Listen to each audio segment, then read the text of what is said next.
She wasn't supposed to be in that boardroom, wasn't supposed to hear the whispered threat that could topple empires. But when Nia Okafor accidentally witnessed Seoul's most dangerous prosecutor plan his revenge, she became the only person alive who could destroy him or save him. He had one choice: silence her forever or trust her with everything. The moment their eyes met across that glass table, both their fates shifted irreversibly. Something ancient and undeniable clicked into place, binding them before either understood what they'd lost.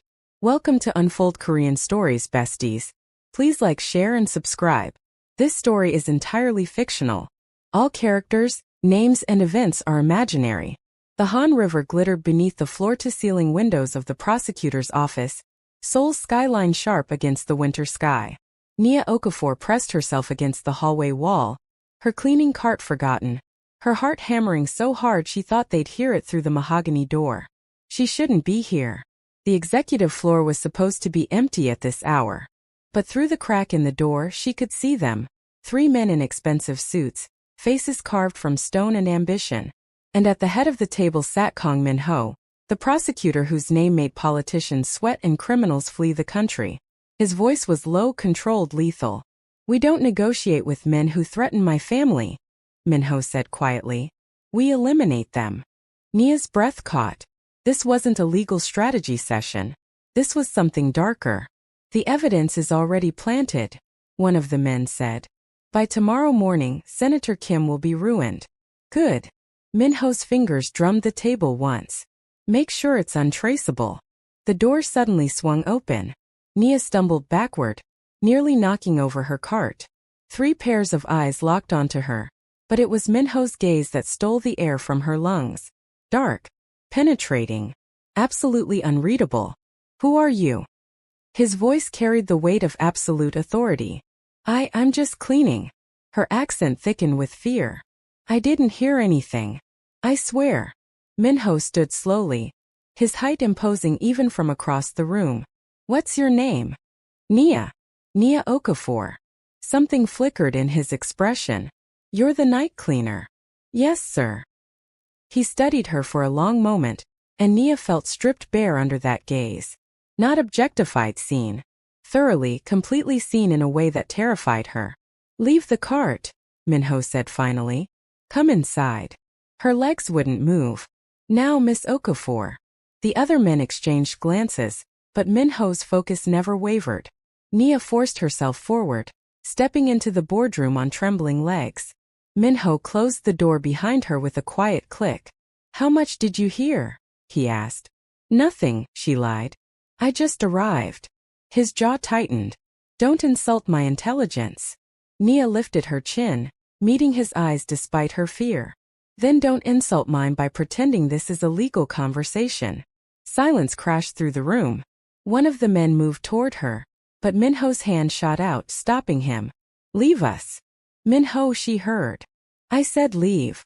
His voice was steel wrapped in ice. The men filed out, casting wary glances at Nia. When the door closed, she was alone with the most dangerous man in Seoul. Min-ho circled her slowly, his presence overwhelming. "You're either very brave or very foolish." "I'm just trying to keep my job," Nia said, though her voice shook. "And my life." "Your life isn't in danger, isn't it?" He stopped directly in front of her, close enough that she could smell his cologne, cedar and smoke. "Not from me." "Then from who?" Min-ho's expression shifted, something almost like respect flickering in his eyes. "From everyone who would use you to get to me, now that you know what you know." Nia's stomach dropped. "I don't want to know anything. I'll forget." "You can't forget." His hand reached out, fingers barely grazing her cheek. The touch sent electricity through her skin. "And now I have a problem." "What kind of problem?" "The kind where keeping you safe means keeping you close." Min-ho stepped back, creating distance that felt deliberate. "You'll move into my residence tomorrow. Under my protection." "Excuse me." "It's not a request." Anger flared hot in her chest. "You can't just kidnap me." "I'm not kidnapping you. I'm offering protection from the people who will come for you when they realize you overheard a conspiracy." His eyes burned into hers. "Unless you'd prefer to take your chances alone?" Nia wanted to refuse, wanted to walk out and never look back. But she'd seen enough in those few minutes to know he was right. She was a liability now, a witness to something powerful men would kill to keep secret. How long? She whispered. Until it's safe. And when will that be? Min-ho's smile was cold and beautiful. When I've eliminated every threat to your safety. However long that takes.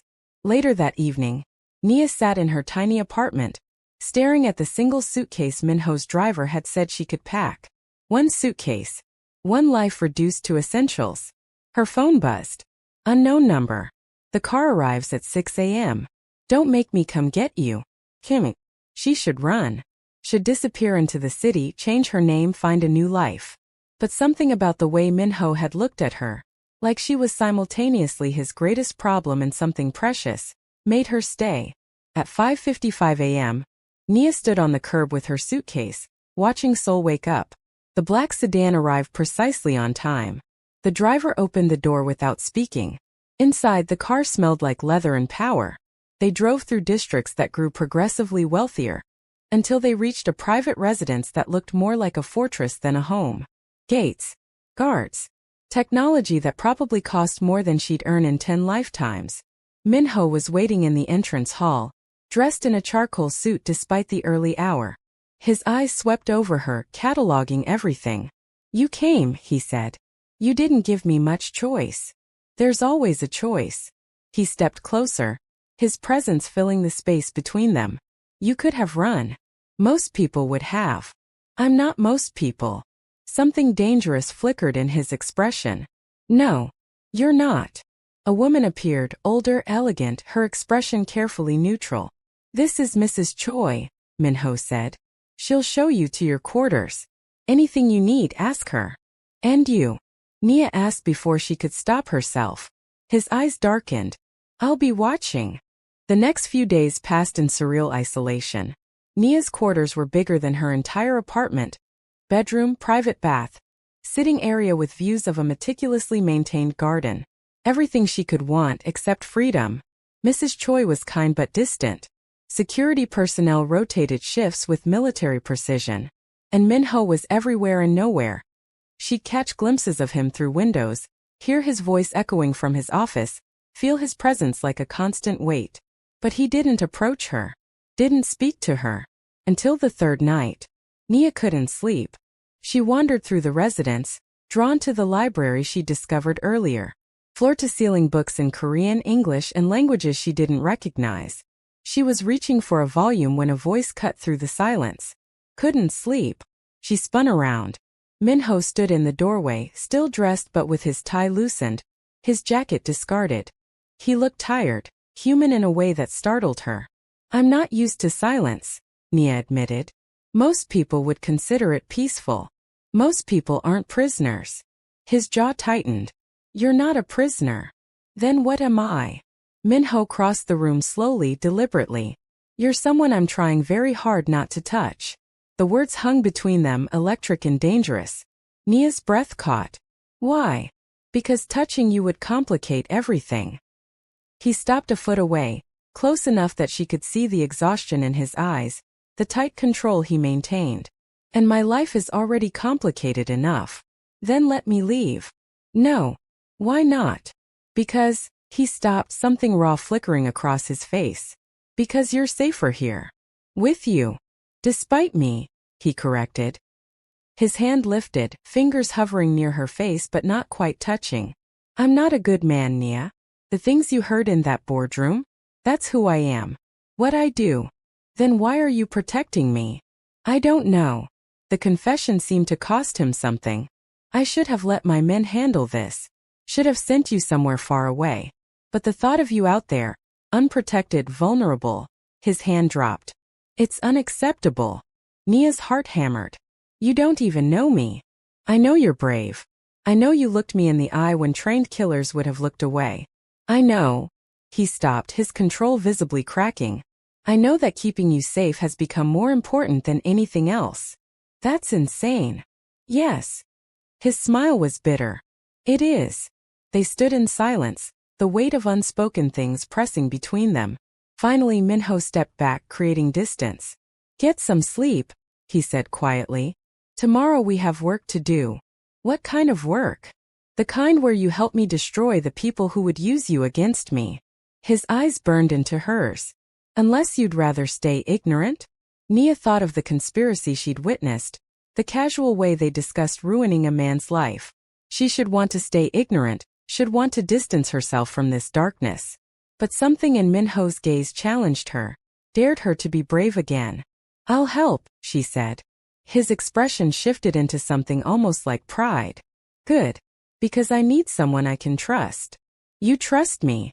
You haven't run yet, Min-ho said simply. That's more than I can say for most people in my life. A few days later, Nia found herself in Min-ho's private office, surrounded by files and evidence that painted a picture of corruption so deep it made her nauseated. Senator Kim isn't just corrupt, Min-ho explained, his voice clinical as he laid out photographs and documents. He's trafficking influence for a criminal organization. The evidence we planted? It's real. We just made sure it surfaced when we needed it to. Nia studied the papers, her mind racing. You're not the villain here. No. Min-ho's smile was cold.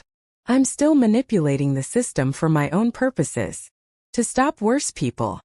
The line isn't as clear as you think. She looked up at him, seeing the weight he carried, the moral compromises, the necessary evils, the loneliness of being the only one willing to do what needed doing. Then why do it at all? She asked softly. Min-ho was quiet for a long moment. When he finally spoke, his voice was rough. Because someone has to.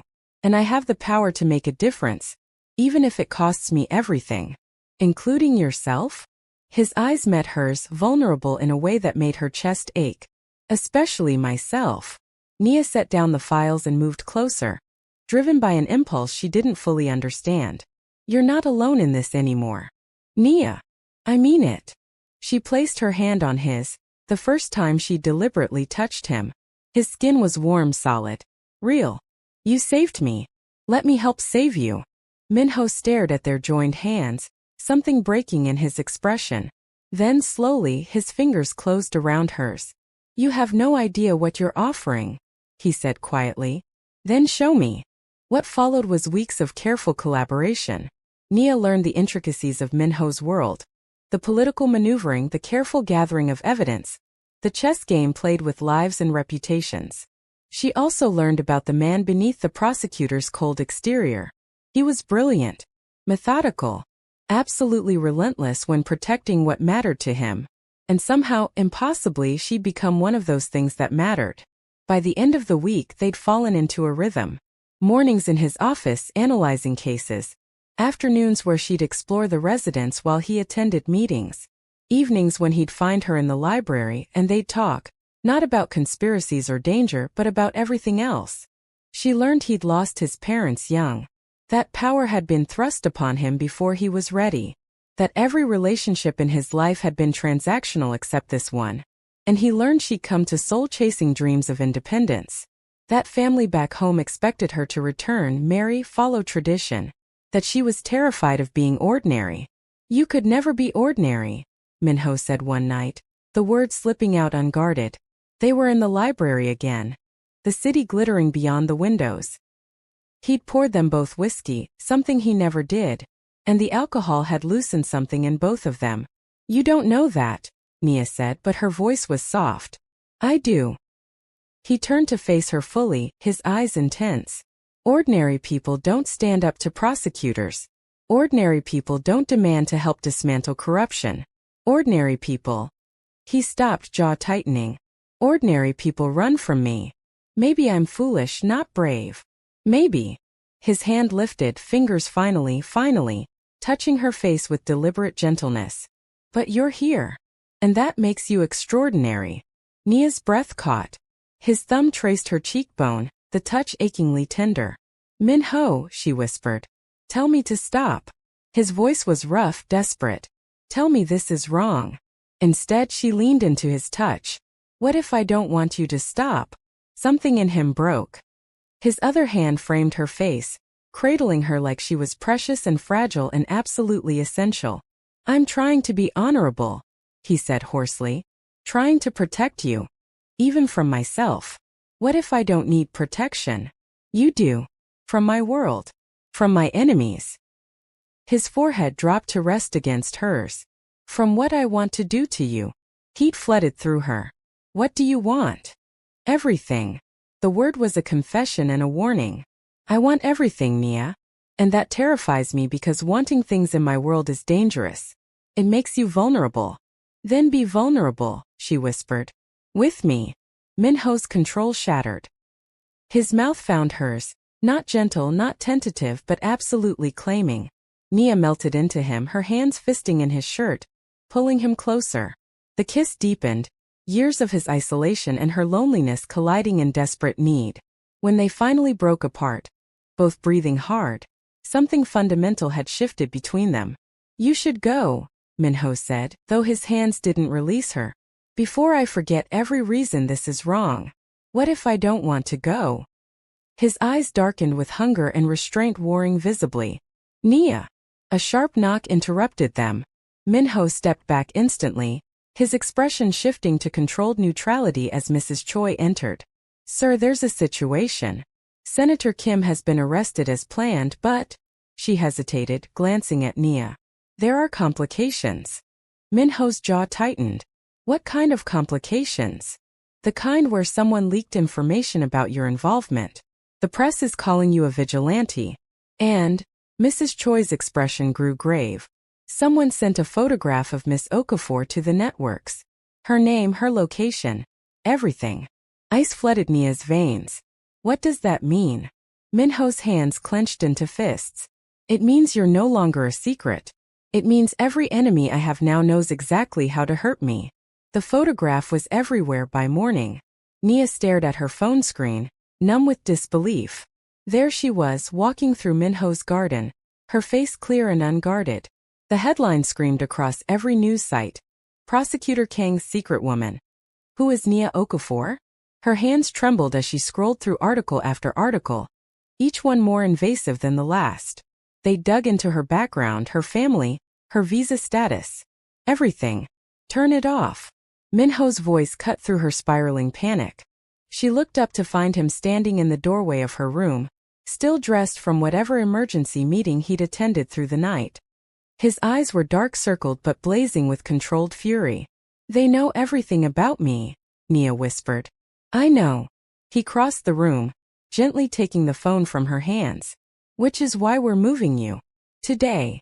Moving me where? Somewhere they can't find you while I clean this up. Nia stood abruptly, anger cutting through her fear. No. Min-ho's expression hardened. This isn't negotiable. Yes, it is. She lifted her chin, meeting his gaze despite the fear coursing through her. You don't get to hide me away like a dirty secret. I'm not running. Nia, you don't understand. I understand perfectly. Her voice shook but held steady. You're trying to protect me by pushing me away. But I told you I wanted to help you, and I meant it. This isn't about helping anymore.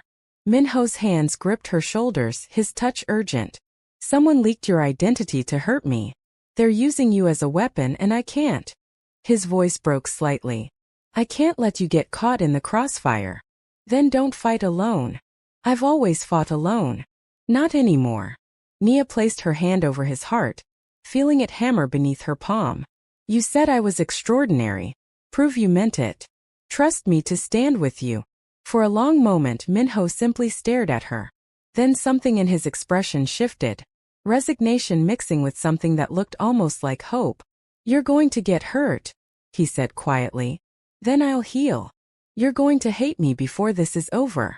I doubt that. His hand covered hers, pressing it harder against his chest.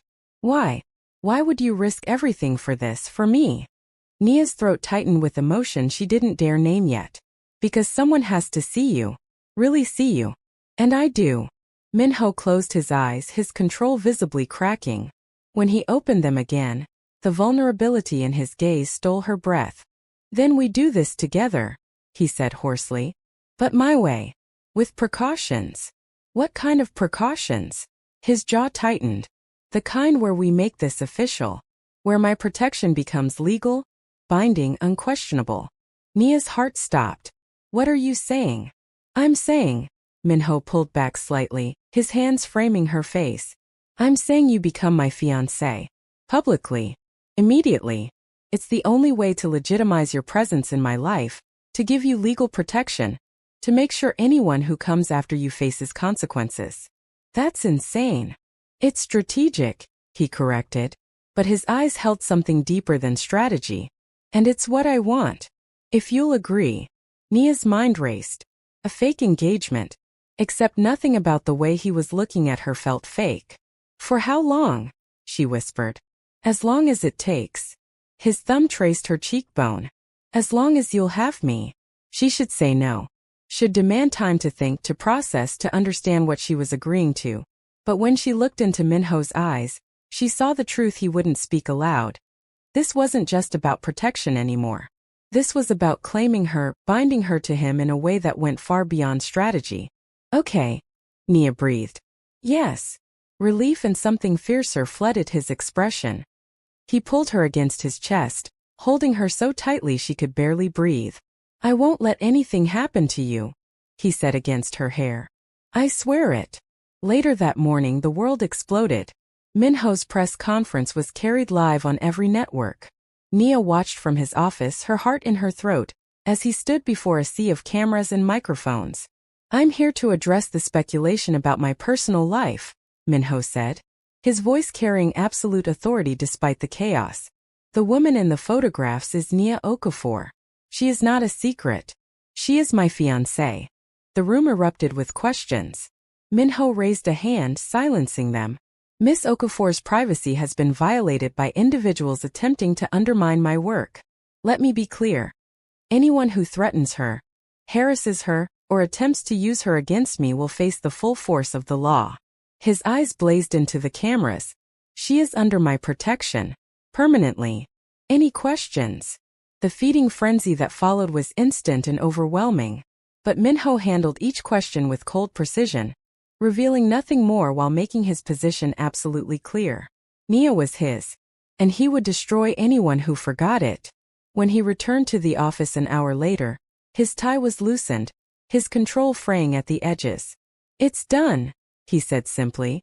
The entire country thinks we're engaged. We are engaged. He crossed to her, his hands finding her waist with possessive certainty. Unless you've changed your mind? No. She looked up at him, seeing the exhaustion and fierce determination in equal measure. But this isn't going to be easy.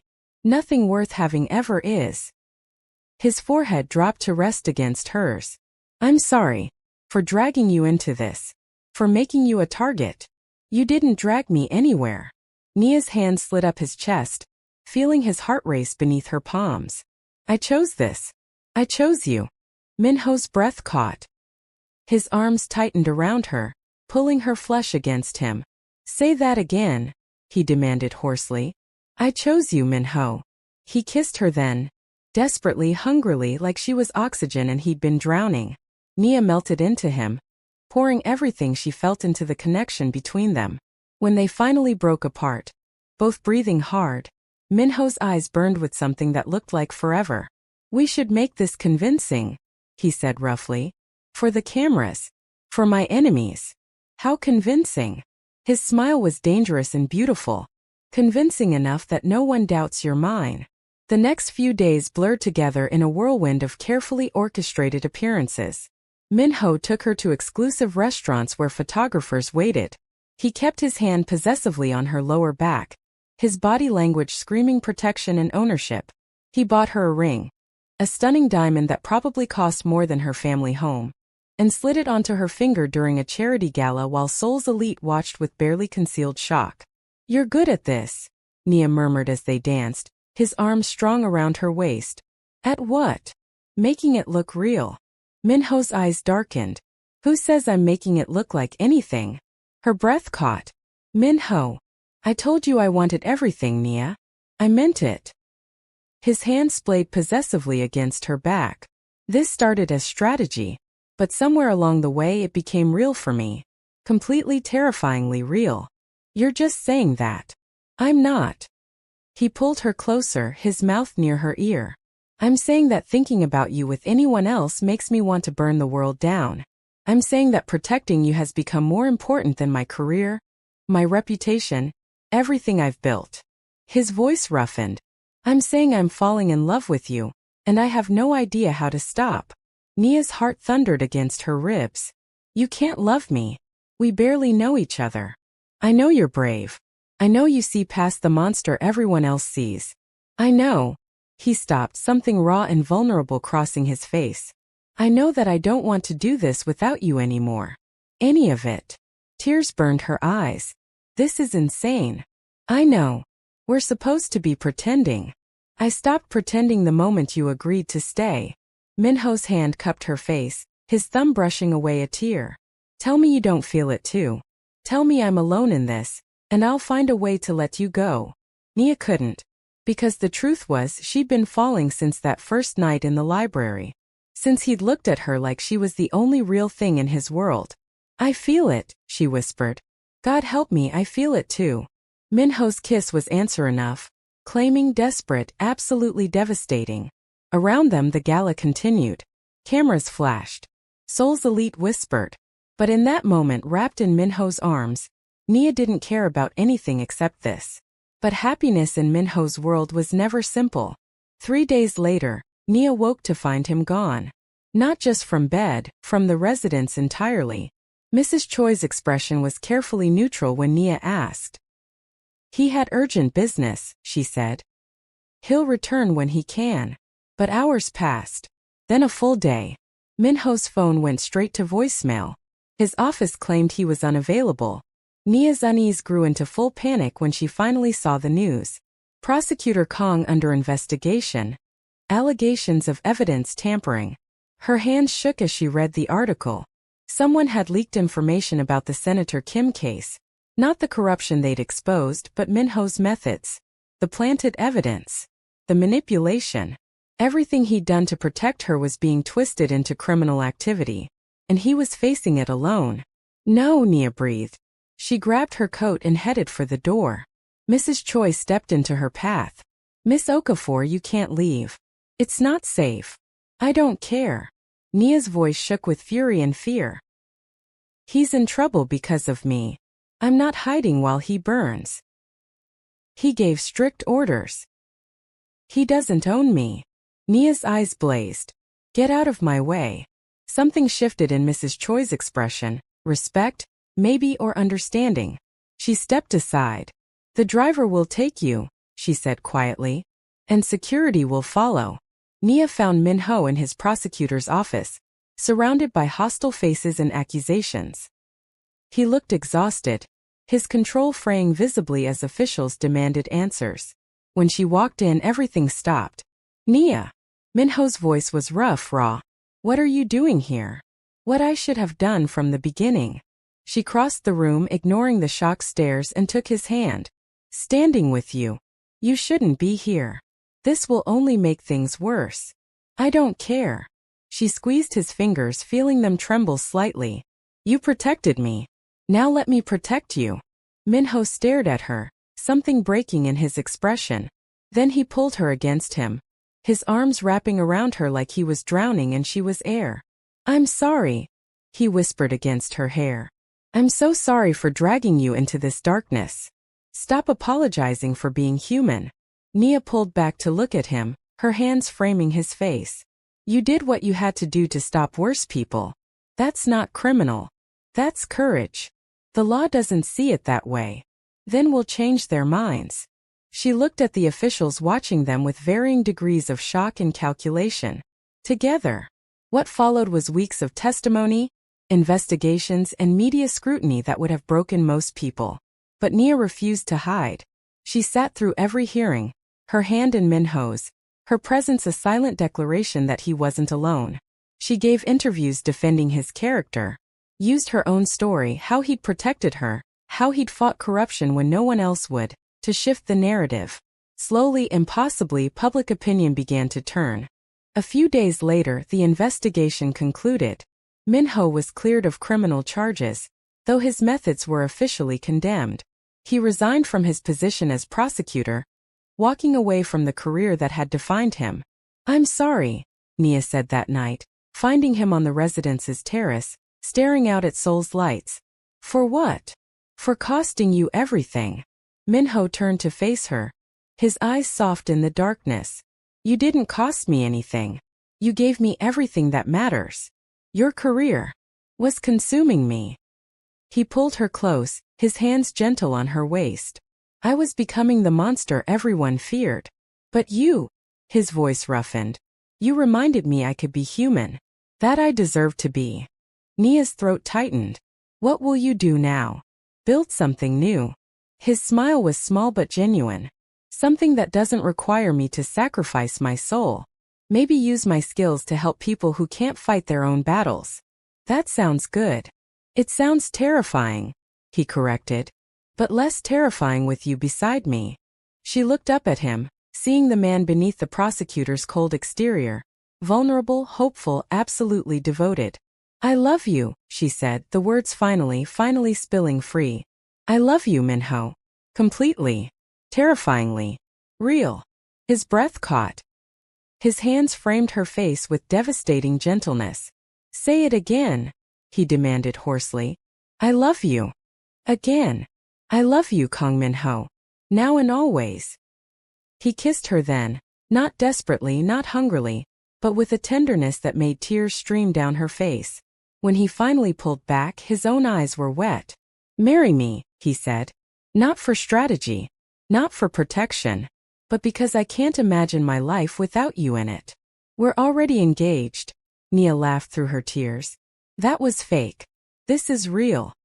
His thumb brushed her lips. Marry me, Nia. Let me spend the rest of my life proving I'm worthy of your love. You already are. Then say yes. Yes.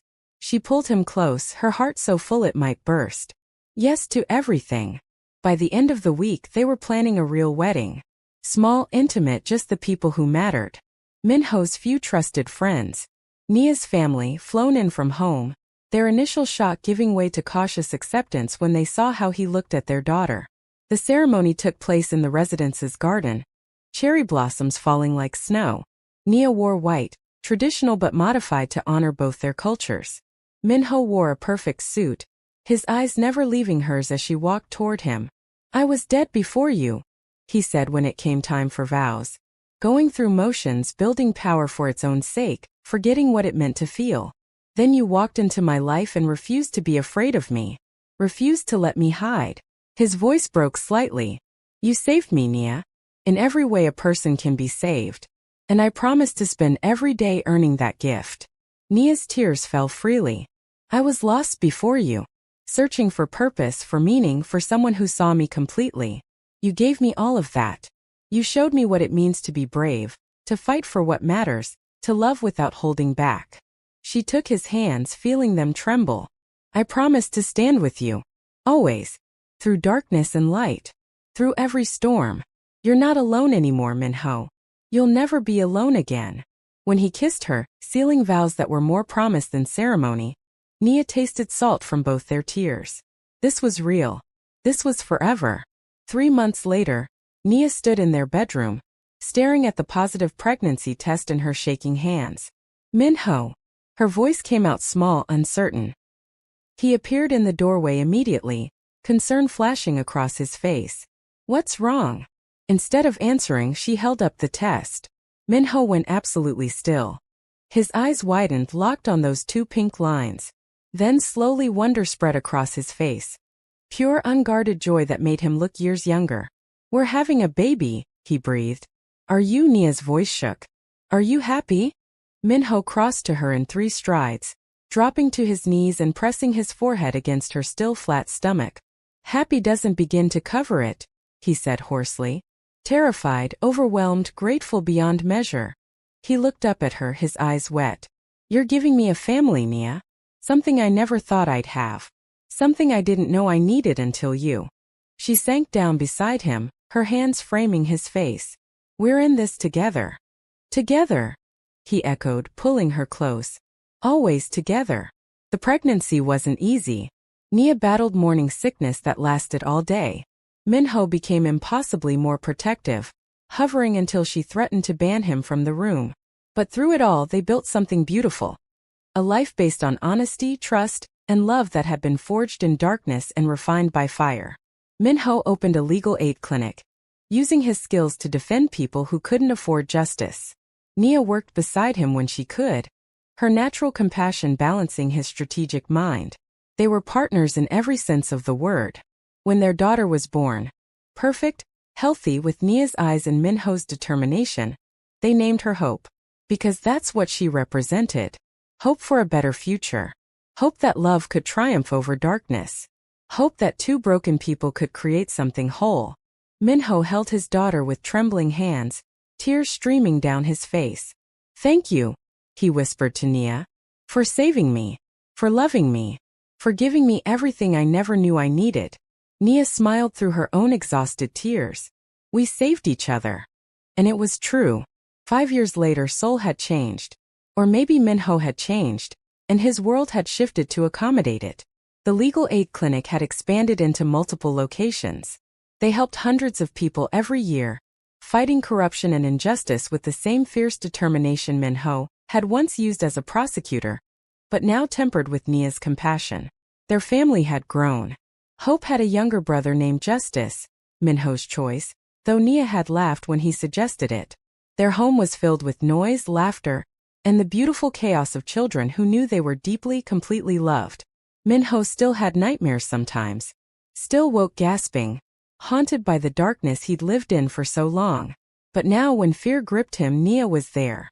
Her arms around him, her voice steady, reminding him that he wasn't that man anymore. He was better, because she'd made him want to be.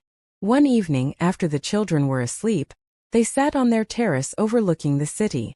Min-ho pulled Nia close, his arms wrapped around her waist, his chin resting on her shoulder. "Do you ever regret it?" he asked softly. "Choosing this life?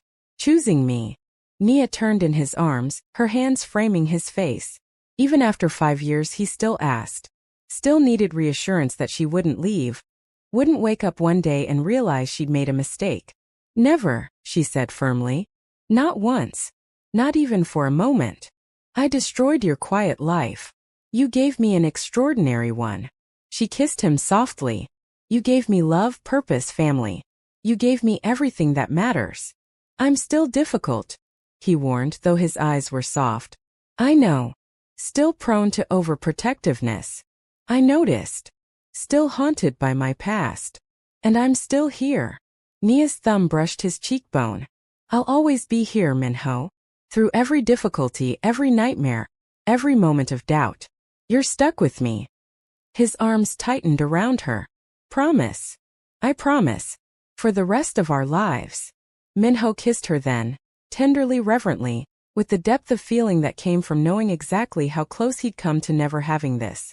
To never having her. "I love you," he whispered against her lips. "More than I thought possible. More than I can express." "I know." Nia smiled against his mouth. "Because I feel the same way." They stood wrapped in each other's arms as Seoul's lights glittered below them. Two souls who'd found each other in darkness and built something beautiful in the light. It hadn't been easy. Nothing worth having ever was. But it had been real. It had been theirs. And it had been everything. This story is entirely fictional.